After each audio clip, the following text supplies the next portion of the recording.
Well, okay, so we've talked about this on a few things, Gilbert, and Yep.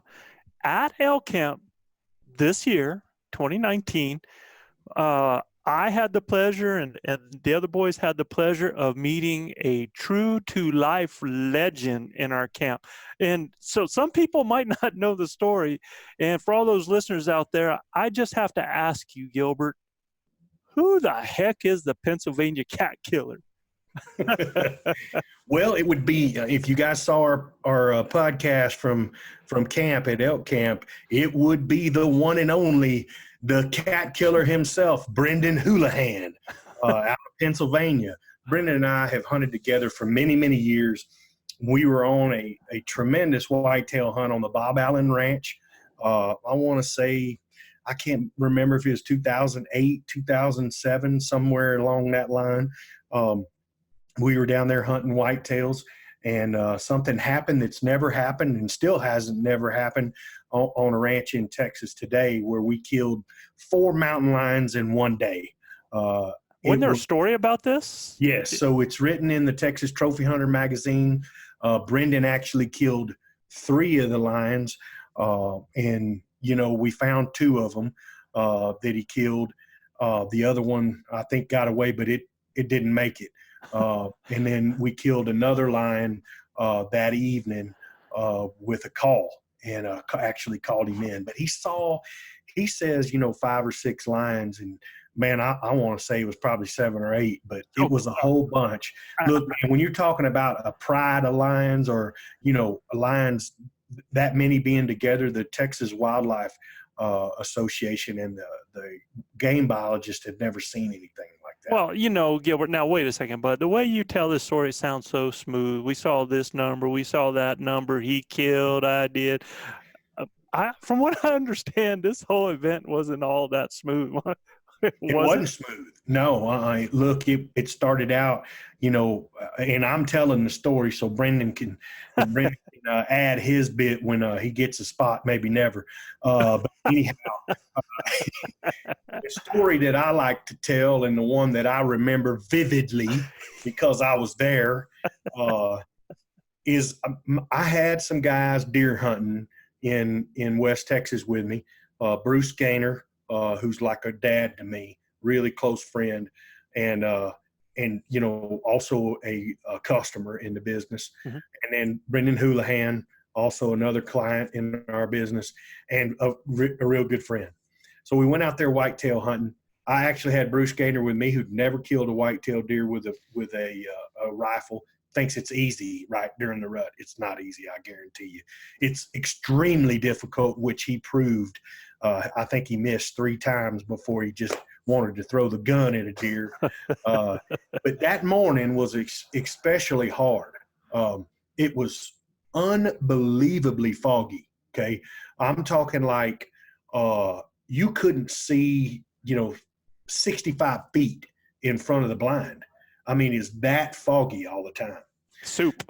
Yeah, it's just soup, And so we got up there, and it was probably 8:30, 9 o'clock before that fog started to clear. And, Bruce had shot a couple times at some management deer and stuff like that. And, we just weren't seeing the animals because of the conditions that we had. Well, that morning, I had dropped Brendan off at another blind before Bruce and I went together. Brendan's an experienced hunter, knew what we were looking for. I dropped him out, and he says there was no way that he could find his way to that blind, but there were actual ribbons tied on trees that led him to that blind. But I think he was more scared to death of all that was out there of the unknown getting to that blind, right? I mean, it's just probably about 80 yards off the road walking in there. And so anyway, I said, hey, just follow that road right in there to it, and you'll come to a big blind, high-rise black blind. Well, it's not easy to see a high-rise blind, and if you've ever been out in West Texas in the pitch black, it's darker than you know what out there, And he had a tough time finding it. Well, the whole time he's out there trying to find it, he gets what we call the heebie-jeebies. What the heck are the heebie-jeebies, man? Look, Joe, the heebie-jeebies is something that comes over you kind of like them Venezuelans vidalakis, but you know, like buck fever, but the heebie-jeebies is like when you get all stirred up in your spirit, you know, and like you feel like something's going to get you. And that's kind of the heebie-jeebies, right? And I'm telling you, Brendan said he had the heebie-jeebies when he started walking in there, right? And so he kind of double timed it to that blind. And man, he struggled finding it there for a little bit. And finally he found it. And but if you read the story, he had a tough time finding the blind, and he really was like nerved up the whole time. Like he felt like something was watching him, you know? So he got up in the blind, no big deal. And again, he experienced all that soup, you know, that West Texas fog. Like if a lot of you guys are from West Texas, y'all know exactly what I'm talking about when the fog comes in, right? Mm-hmm. Well, when the fog broke, I'm going to tell the story from my perspective, and then I'll tell it from Brendan's as well. But from my perspective, when the fog broke, Bruce had missed a couple of deer. So we're sitting there, and then all of a sudden about 9 o'clock, we hear, patoom. And I went, oh, that was Brendan down there at the wolf blind, right? And I hear, patoom. I'm like, oh my gosh, he shot twice. I'm thinking, well, he's got a doe and a buck to kill. Or maybe he missed a buck and had to shoot him again. Patoom, patoom. And I'm like, oh my gosh, that's 5 times he shot that rifle, right? And then patoom. I'm like, okay, get your stuff, Bruce, get your stuff. We got to go. So, I mean, you know, the guy shoot like 6 or 7 times, man. I'm like, there's something wrong. Well, look, we're in an area where we're close to the border, and man, I sure as heck didn't want him to get in a firefight with somebody and have no backup or no help at all. I didn't know what was wrong. Normally, guys don't shoot 7 times, you know. So I get down. He says it was like an hour before I came up, but that's not true. I can tell you that right now. But anyway, I got down, me and Bruce, because we were worried about how many times he shot. So look, I've been guiding a long time in that country, and I know that it only takes 1 or 2 shots to kill a couple deer, right? And this guy can shoot. So, man, I'm thinking, what in the world is going on here, Joe? So I get down, and we fly up there to him. And as I get out of the truck, I'm walking in there to that little drive where you go in there, and I see him hanging his head out the window of the blind. And I said, man, are you all right? He goes, hell no, I ain't all right. I'm way far from all right. I said, what's the matter? He goes, lions are everywhere. I went, man, that cat's up there smoking something he ought not be smoking, right? I'm like, Brendan, are you high? I'm looking up there at him, and he's like, no, man, there's lions everywhere. And I'm like, man, so, man, you know, he goes, go back to the truck and get your guns and load it. I'm like, so, man, I run back to the truck. You know, I'm a pretty good ways from him when we're talking. I run back to the truck, get my gun and load it. And I'm like, man, so I get up there and I said, dude, are you for real? There's lions here? He goes, man, there was one just standing right behind you. Well, dude, it hit me then. One right behind me? Are you kidding me? Man, I so boy, I got down like it. He goes, no, we're talking. He goes, you're ready now? He goes, dude, I'm telling you, they've coming out of the woodworks when I shot. I'm like, I've never heard in my life heard of more than one guy seeing one mountain lion, right? Right. Earlier that year, we'd killed a mountain lion on that ranch, but we'd had a big flood and stuff like that. And some guys put out a dadgum coyote call or a varmint call, and they called a cat in, a female cat. So they killed her. But that was the only thing that we'd seen, right? So make a long story short, I'm going to go back to Brendan's point of view. He had sat there that morning and not seeing anything with all that soup. It starts getting better, and he sees something walk in front of the feeder, the corn feeder. He's like, I don't know what that is. So he's like, he thought it was a deer, big, you know. So he said, well, I'm going to be ready if it comes back out. So he gets his binoculars up, and he's looking. And it walks back out, and it's got a tail that's that long, right? It's like, oh, man, that ain't a deer. That's a mountain lion. So he gets his gun, and he pokes it out the window, and the thing walks off.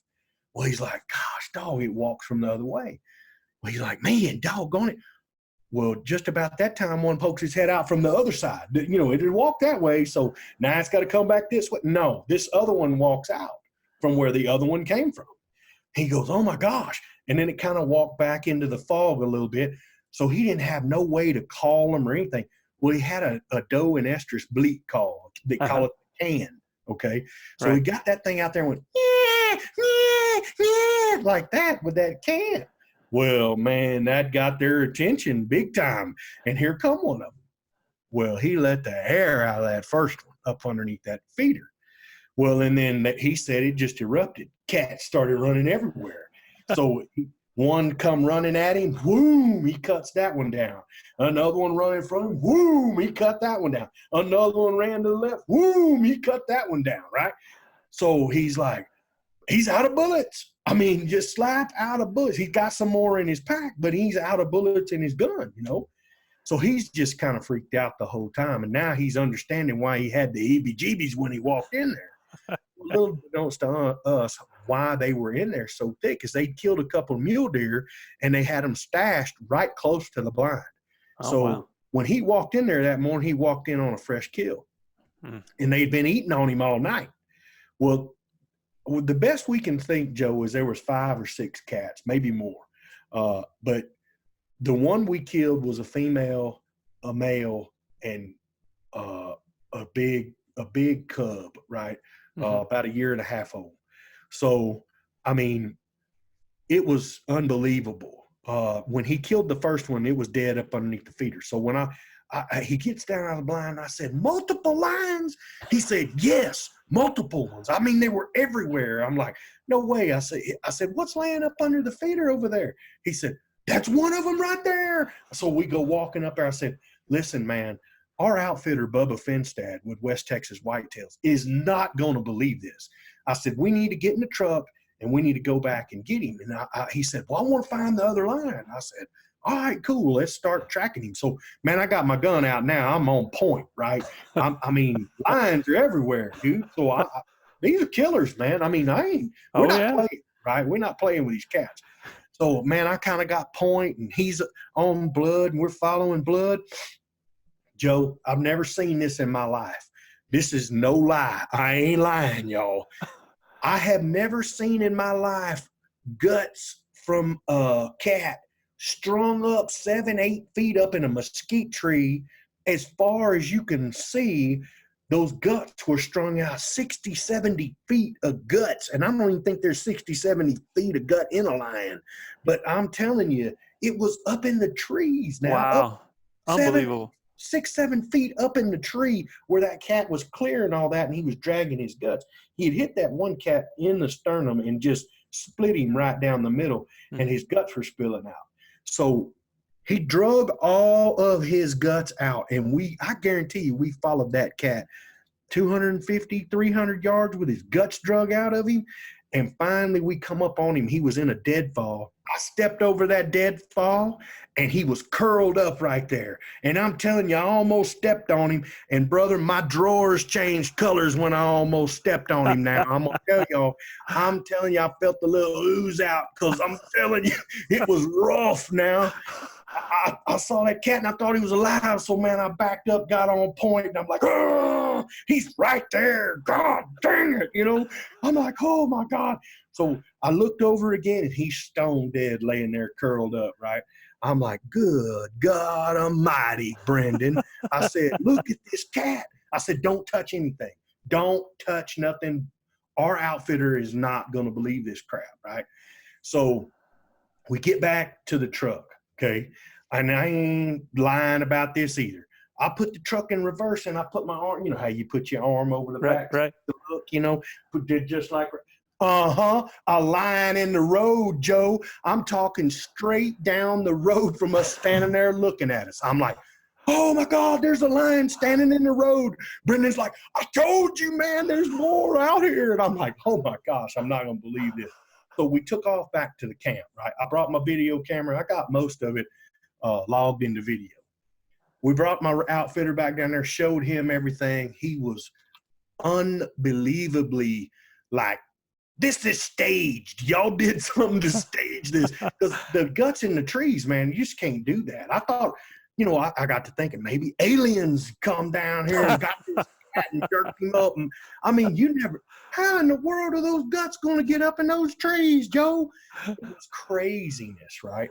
So we show Bubba and everything. We get the cats back to camp. We call the Texas Parks and Wildlife. They want to come out there and do studies on the cat's tongues and jaws and stuff like that. So we leave them to where they can do all of that stuff. And they told us how old the cats were and, what origination. They come out of the Big Bend National Forest. I mean, that's where they originated at. So evidently that flood had washed them down. I'll be darned. And what those biologists had told us is they're evolving. These creatures that live on these ranches, they figure out that these feed stations are just like lions do at water holes. They know that game are coming there to feed, and they start using them, and they teach the other ones how to use them. So it was a huge deal. And I think the lesson out of all of this is, man, be prepared for the unexpected to happen. Carry plenty of bullets and carry a sidearm and just be prepared for the unexpected. Well, I've got to interject there, though, that when I heard Brandon being at camp when you were telling the story, he wasn't too impressed with your choice of weapons when you showed up. Yeah, no, Joe, I hunt with a Thompson Center 7mm Magnum, so it's a single shot. I come up there hunting lions with a single shot rifle.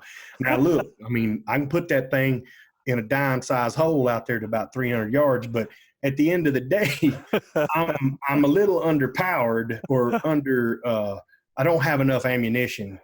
He thought I can rattle off pretty good with it if I have to, but he's probably right. I needed an AR-15 or something like that, something with a high capacity. So he was a little turned off by me not having but a single shot rifle, and he's ready to get in that damn truck. He didn't want to stand around and talk about it much longer because he knew how many lions was there.